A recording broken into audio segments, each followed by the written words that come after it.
Boss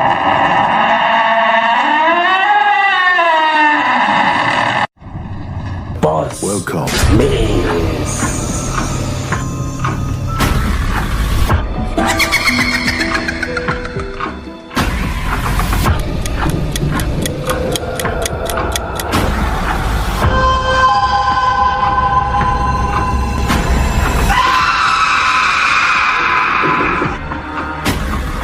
Wajahnya menyeramkan.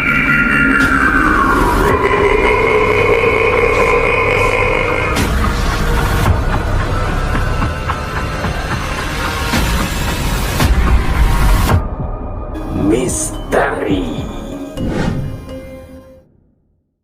Assalamualaikum warahmatullahi wabarakatuh. Ketemu lagi bareng saya Danu Van Danu di podcast Sebayu Misteri, Posmis Sebayu. Saya selalu berdoa dan berharap pemirsa Sebayu FM dimanapun berada selalu sehat agar terus bisa menonton Posmis. Sahabat Posmis, edisi kali ini saya akan menampilkan cerita yang sudah dikirimkan ke email Sebayu FM. Cerita kali ini bakal menceritakan pengalaman menyeramkan dari sahabat Posmis yang bernama Ahya dari Debong Tengah, salah satu wilayah yang ada di Kota Tegal. Sebelumnya saya mengucapkan terima kasih untuk Ahya yang sudah berbagi kisahnya dan juga sudah mengirimkan foto lokasi kejadian. Dan sahabat Posmis, seperti biasa saya juga menghadirkan teman saya Mbah Rokso yang akan mendeskripsikan cerita yang akan saya sampaikan. Dan bagi kalian yang mempunyai pengalaman mistis ataupun kisah horor, silakan kirim saja cerita kalian ke email Sebayu FM di sebayu94fm@gmail.com. Nanti kisah kalian akan kami bacakan dan tampilkan di YouTube Sebayu edisi spesial Posmis, podcast Sebayu Misteri. Sahabat Posmis, Ahya ini mengalami kisah misteri yang cukup menyeramkan. Jadi Ahya pernah mengalami kejadian seakan roh atau sukmanya keluar dari tubuhnya. Bagaimana bisa rohnya Ahya ini seakan lepas dan keluar dari tubuhnya? Apakah wajar kejadian seperti itu? Ataukah kejadian itu adalah gangguan dari makhluk gaib? Penasaran dengan kisahnya? Simak selengkapnya di Posmis.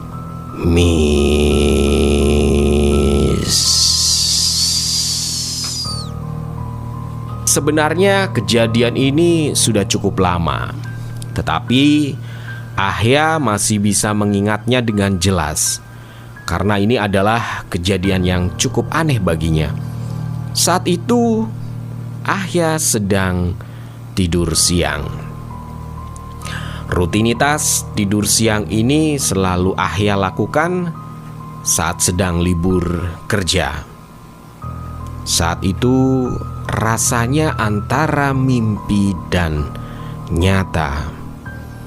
Jadi saat Ahya sedang tidur dan tiba-tiba Ahya bangun karena merasa sudah cukup tidurnya dan waktu memang sudah sore hari. Diceritakan oleh Ahya saat itu posisi tidur Ahya ini miring ke kanan, dengan posisi tangan kanan berada di bawah dan tangan kiri di atasnya tangan kanan atau menindihi tangan kanan. Kejadian aneh justru terjadi saat Ahya akan bangun. Tapi yang bangun itu malah sukma atau rohnya Ahya. Ahya. Raga Ahya ini masih tertinggal atau masih dalam keadaan tertidur di tempat tidurnya. Nah, sahabat Posmis, kebiasaan Ahya ini saat bangun dalam posisi miring ke kanan, tangan kiri itu menekan tangan kanan seperti untuk mendorong tubuhnya saat akan bangun. Tetapi anehnya saat itu Ahya benar-benar bangun, namun raga atau badan Ahya tidak bangun dan masih tetap tergeletak di tempat tidurnya. Ahya bisa merasakan dengan jelas sukma tangan kanannya terangkat ke atas, namun raga masih tergeletak di tempat tidur. Dan dalam hati Ahya ini merasa kebingungan. Loh, kok tanganku ketinggalan? Maksudnya tangan dari raganya. Akhirnya Ahya mencoba menaruh kembali tangannya ke badan yang tergeletak di tempat tidur dengan maksud agar raganya juga ikut terangkat ke atas, atau dengan kata lain ikut bangun. Waktu Ahya mencoba berbaring lagi di atas badannya yang lelap di kasur, berharap saat bangun badannya juga ikut bangun, seperti layaknya orang bangun dari tidurnya. Tetapi usaha Ahya ini sia-sia.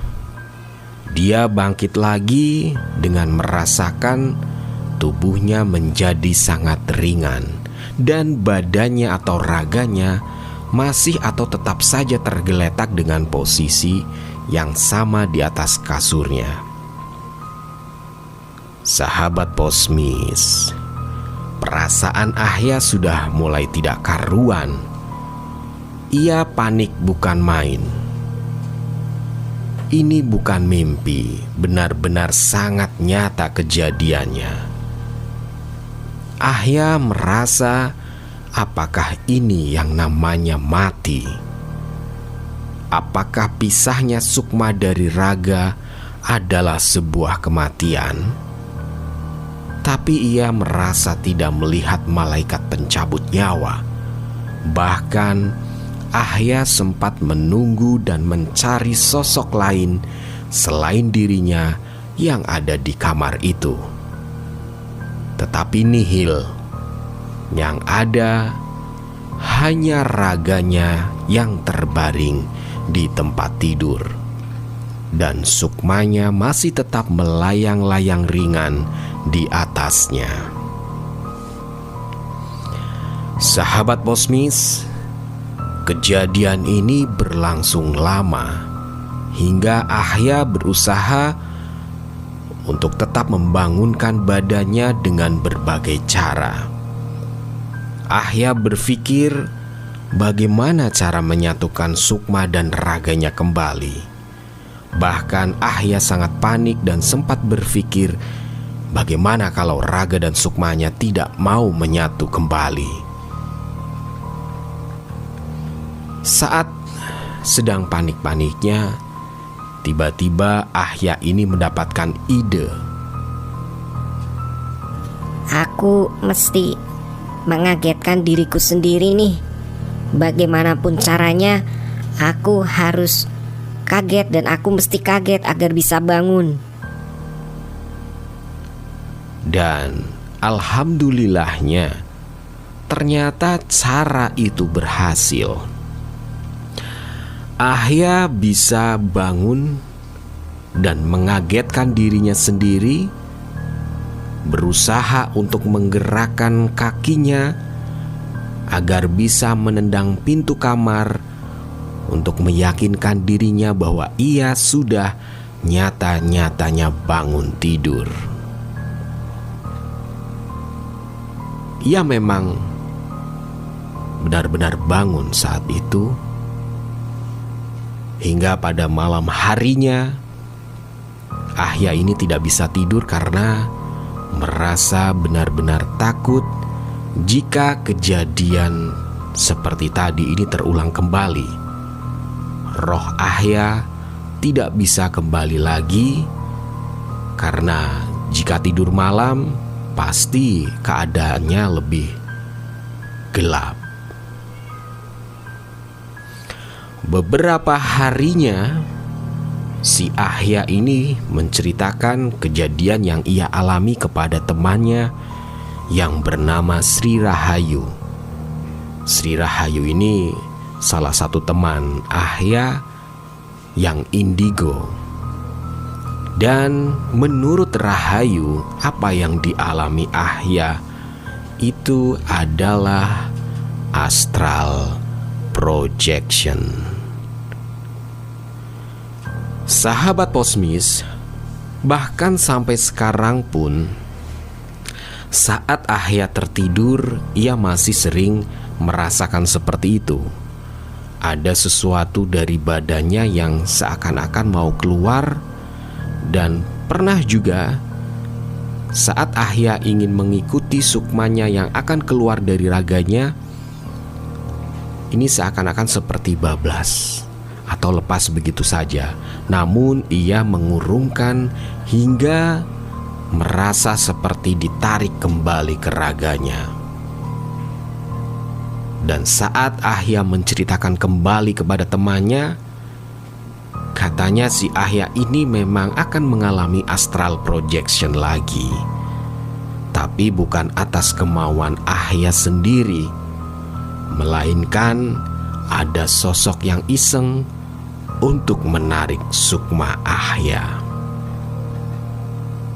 Sahabat Posmis, kejadian yang dialami Ahya ini memang menyeramkan ya. Merasakan sukmanya keluar dari raganya dan benar-benar seperti nyata. Memang kejadian astral projection ini adalah kejadian seseorang yang merasakan sukmanya ini berada di luar tubuhnya. Artinya orang tersebut seolah-olah sadar bahwa ia sedang keluar dari tubuh dan melihat dirinya sendiri dengan jelas. Fenomena keluar dari tubuh ini dipercaya oleh masyarakat sebagai perjalanan astral atau gaib ke dunia lain, dan seringkali juga dikaitkan dengan makhluk gaib.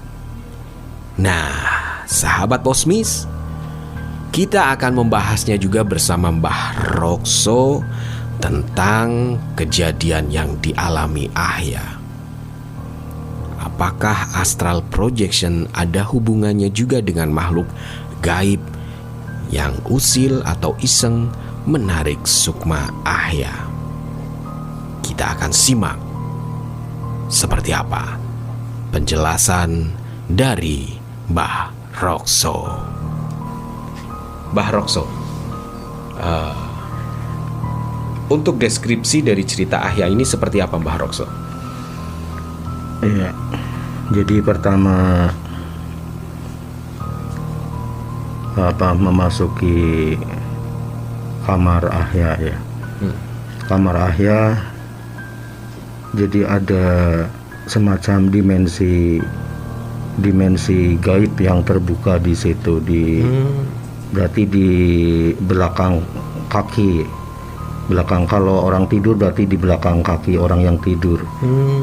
Ya, jadi dimensi gaibnya itu memang tidak gelap ya. Jadi lebih ke arah putih agak krem.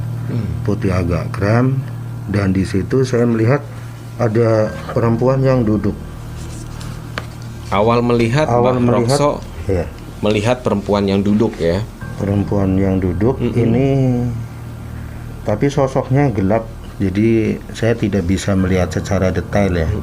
Sosoknya gelap, tapi ini saya yakin ada ibu-ibu ini. Ibu-ibu tapi memakai pakaian yang zaman dulu, yang pakai kebaya. Oh gitu. Pakai kebaya, kemudian ini duduk di kursi zaman dulu, kursi yang ini sandarannya agak tinggi ya sampai ke rada ke kepala, dan ini rambutnya diikat kayak disanggul orang zaman dulu. Kemudian ini masih pakai kebaya, dan ini cuma melihat posisi Ahya yang lagi tidur ya, sementara di belakangnya ibu-ibu ini banyak makhluk yang bikin saya penasaran ini. Jadi banyak makhluk tapi bentuknya itu hanya bulatan banyak banget. Hanya bulatan saja. Itu mungkin kepala yang tidak ada rambutnya atau apa, tapi tidak begitu jelas ya. Ini banyak sekali di belakang ibu-ibu ini. Jadi bisa jadi ini isyarat ya, isyarat bahwa ibu ini adalah dari kayak simbah ya, atau kepala dari atau mungkin pemimpin. keturunan. Jadi keturunannya banyak ini, keturunan dari ibu ini banyak. Ya, bisa jadi Ahya ini adalah salah satu keturunan dari sosok ibu ini. Ya, sosok yang ibu ini. Sosok ibu ini. Kemudian setelah saya melihat sosok ibu ini, tiba-tiba saya melihat ada satu makhluk ya. Ada satu makhluk ini masih ada kaitannya dengan ini, yang mendatangi Ahya. Jadi atas perintah ya, perintahnya ini ya. Atas perintahnya ini ada satu sosok makhluk yang datang, tetapi sosoknya itu sudah tua gitu. Sudah tua, wanita sudah tua. Tetapi ini mengenakan bajunya itu berbeda dengan baju ibu ini. Kalau ibu tadi kebaya, kalau yang ini satunya apa ini? Ini lebih ke jubah ya. Jubah atau semi, karena di lehernya itu kayak bunga ya. Jadi kayak bulat-bulat seperti itu, kayak bunga. Kali ini bulat begitu di lehernya, jadi kerahnya ya. Dan pakaiannya itu memang tidak putih yang bersinar, tidak, tapi putih yang hampir lusuh. Lusuh. Jadi seperti warna alam dimensi yang ini. Warnanya persis sama, sudah lusuh. Rambutnya ini tidak begitu panjang, cuma sekitar sebahu ya. Sekitar sebahu, tetapi itu memang rambutnya memang istilahnya terurai gitu ya. Iya, terurai. Terurai ini jatuh ke sana, jatuh ke depan mukanya. Saya lihat pertama ini dari arah samping ya. Dari arah samping dia datang dari sini mendatangi Ahya. Setelah mendatangi Ahya, tapi ini posisinya Ahya ini sedang terlentang, jadi wajahnya menghadap ke atas. Wajahnya menghadap ke atas, kemudian tangan dari makhluk ini ya, dia memegang ini kepalanya Ahya. Dipegang kepalanya Ahya, dipegang agak lama. Saya takut terjadi sesuatu ya sama Ahya ini berarti. Saya kemudian tanya, dia belum mendengar awalnya komunikasi saya dengan dia. Saya tanya, kemudian akhirnya dia membalik badan. Kemudian saya tanya, ini ada apa di sini? Dia cuma menunjuk ini. Jadi ini dua gambar maksudnya ya, bukan dua orang, dua sosok, bukan dua sosok. Bukan. Tapi ini adalah aktivitas komunikasi yang kedua. Ketika dia ditanya, dia hanya menunjuk ke Ahya ya. Jadi ini apa maksudnya? Jadi saya ada urusan dengan Ahya. Urusan apa? Dia cuma diam saja. Jadi merahasiakan urusan yang sedang dia lakukan. Jadi intinya makhluk ini adalah sedang berbuat sesuatu terhadap Ahya ya, Ahya. Kemudian dia cuma hanya mengatakan sesuatu, aini seperti itu. Aini. Saya tanya, aini itu apa? Aini. Pokoknya dia terus mengucapkan itu, aini seperti itu. Saya nggak tahu juga itu isyarat atau kode atau apa gitu ya. Tapi dia menunjuk sambil melihat aini seperti itu. apakah ini yang sosok yang ini apakah yang akhirnya membuat si Ahya merasa seperti itu? Ya. Atau sosok yang pertama? Ya, jadi ini karena sebuah ikatan pertalian yang kuat ya. Dari keturunannya, tidak tahu ini ibu siapa ya, tidak tahu ini ibu siapa, pertalian yang sangat kuat dengan Ahya. Jadi sosok ibu ini seolah-olah ingin berkomunikasi dengan Ahya tentang sesuatu, tentang sesuatu.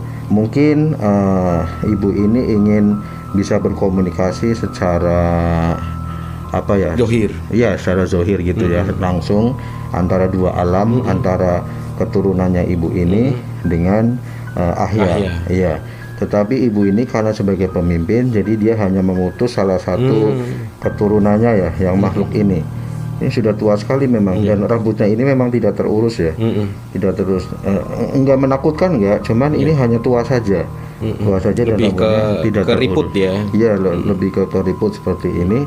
Dan kalau melihat sosok matanya ini memang mata-mata yang penuh emosi ya, penuh emosi ya. Ketika dia berbicara dia sudah emosi. Jadi menurut saya sesuatu prosesi Ahya salah satu sukmanya keluar ya, salah satu sukmanya keluar, bisa jadi karena dia akan diajak sama ini sosok itu ya, sosok yang diperintahkan ini ya. Jadi dia memegang kepalanya ini untuk membawa salah satu sukmanya untuk bisa bergabung bersama dengan ini sosok yang pertama ya. Keturunan yang ini.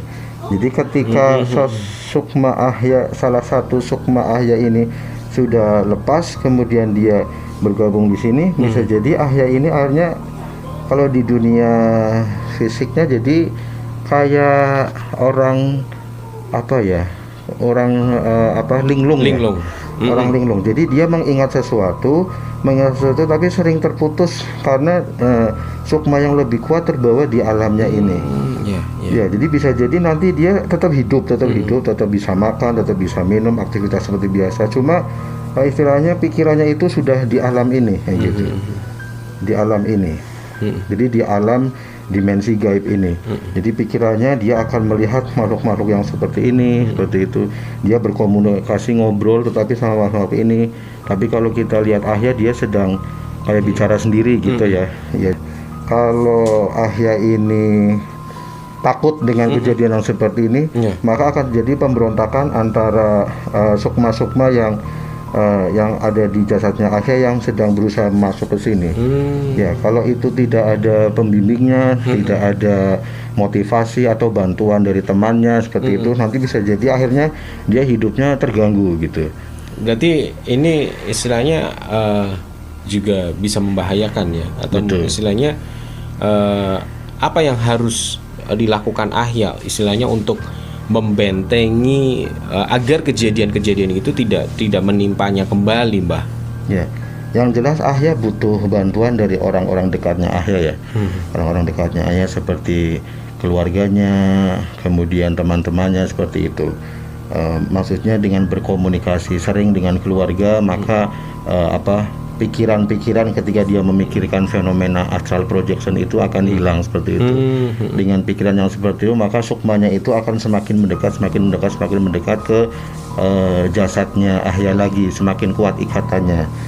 Terutama lagi yang paling penting adalah agama dan kepercayaan Ahya seperti itu. Apa agamanya, apa kepercayaannya, kemudian dia mendekatkan diri kepada Tuhan yang Maha Esa seperti itu. Karena harus lebih bertakwa lagi. Betul. Kalaupun misalnya ada waktu-waktu atau sela-sela waktu kosong, mungkin lebih lebih ditekankan lagi untuk mengaji atau istilahnya kalau orang Islam berzikir ya. Seperti itu, Mbah, mungkin, Mbah. Ya, betul.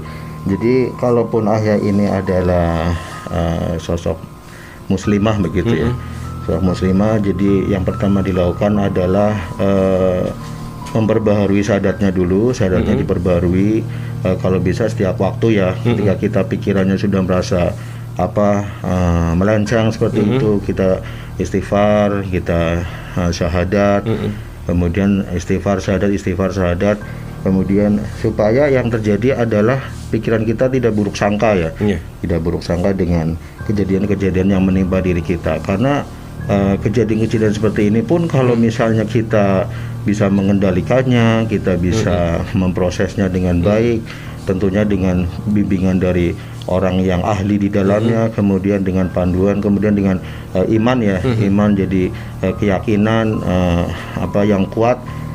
Maka sebetulnya ahya ini bisa berkomunikasi antara dunia yang gaib dengan dunia yang nyata dalam kondisi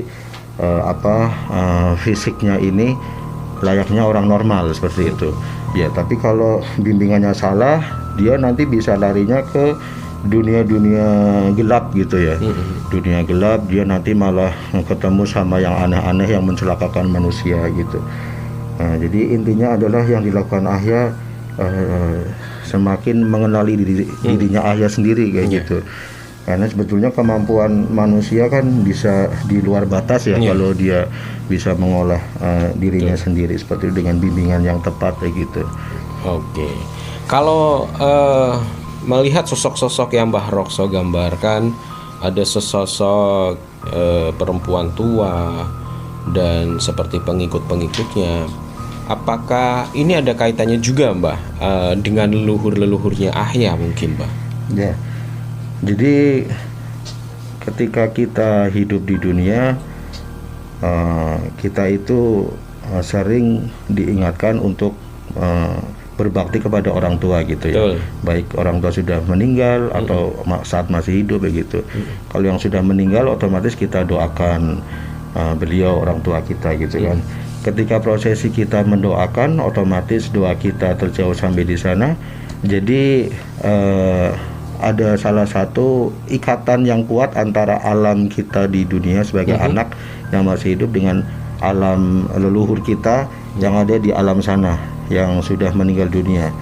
Dari leluhur-leluhur ini kan tidak semuanya itu kondisinya itu sama gitu ya. Ada yang kondisinya berbeda-beda. Ada yang mendapat ridho dari Allah, alhamdulillah seperti itu. Ada yang diberi rezeki oleh Allah subhanahu wa ta'ala, seperti itu, alhamdulillah. Jadi dari keturunan-keturunan kita yang mendapatkan posisi atau makom tersendiri oleh Allah, tentu komunikasinya akan lebih kuat ya dengan kita yang masih ada di dunia ini. Dan biasanya ada semacam sebagai bentuk berbakti kitanya kepada orang tua ataupun leluhur kita. Tentu orang yang diberi hadiah biasanya juga ikut mendoakan gitu kan. Jadi karena mereka hidup di satu alam yang alamnya itu berbeda karena sebagai rahmat ya, atau mereka jangan dikira mereka meninggal, tapi mereka tetap diberi rezeki oleh Allah Subhanahu wa taala. Kita kan nggak tahu keturunan kita, leluhur kita ya, barangkali ada leluhur kita yang sangat soleh luar biasa pada keturunan kebelakang, kita nggak tahu seperti itu, yang mereka mendoakan keturunan-keturunannya sampai kita saat ini supaya diberi perlindungan oleh Allah Subhanahu wa taala seperti itu. Oke, terima kasih Mbah Rokso atas penjelasan dari Mbah Rokso tentang cerita yang ahya alami.